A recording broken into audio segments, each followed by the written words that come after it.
आज की कहानी है कोई छोटा या फिर बड़ा नहीं होता।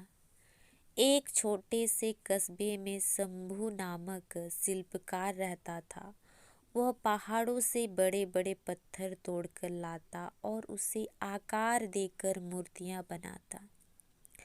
इस रोजगार में मेहनत बहुत ज़्यादा थी, लेकिन आमदनी बहुत ही कम। दिन भर धूप पसीने में काम करते हुए शंभू पत्थर तोड़ता। यह काम उसके पूर्वज भी किया करते थे। शंभू काम करते हुए सोचता, यह छोटा मोटा काम करने से क्या फ़ायदा, ठीक से 2 वक्त की रोटी भी नसीब नहीं होती। मैं बड़ा आदमी बन जाऊं तो काम भी ज़्यादा नहीं करना होगा और बैठकर आराम से ऐश और मौज करूँगा। एक रोज वह ऐसे नेता को देखता है जिसके आगे पीछे हमेशा भीड़ रहती है। उसको हाथ जोड़कर प्रणाम करने वाले सैकड़ों लोग खड़ी रहती है।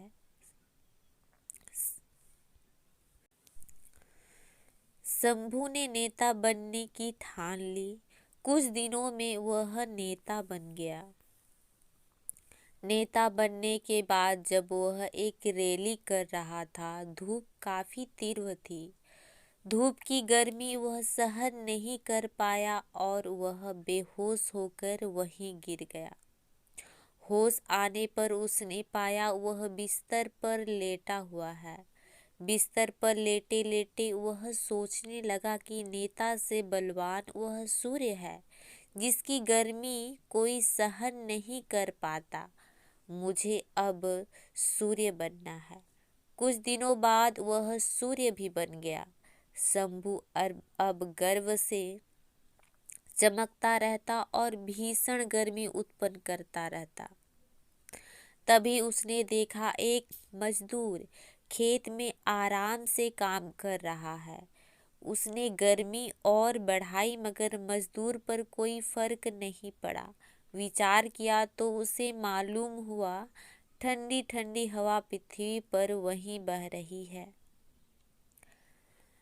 तब शंभू ने विचार किया, हवा बनकर मैं और शक्तिशाली बन जाऊंगा। कुछ दिनों बाद वह हवा बन गया।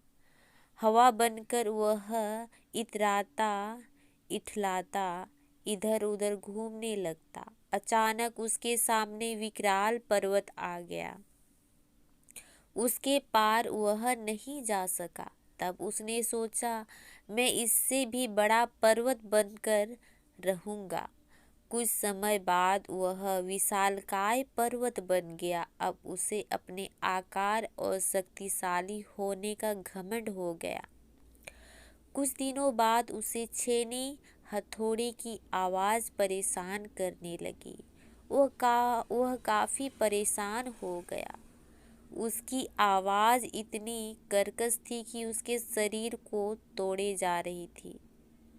आँख खुली तो उसने देखा एक शिल्पकार उसके पर्वत को तोड़ रहा है।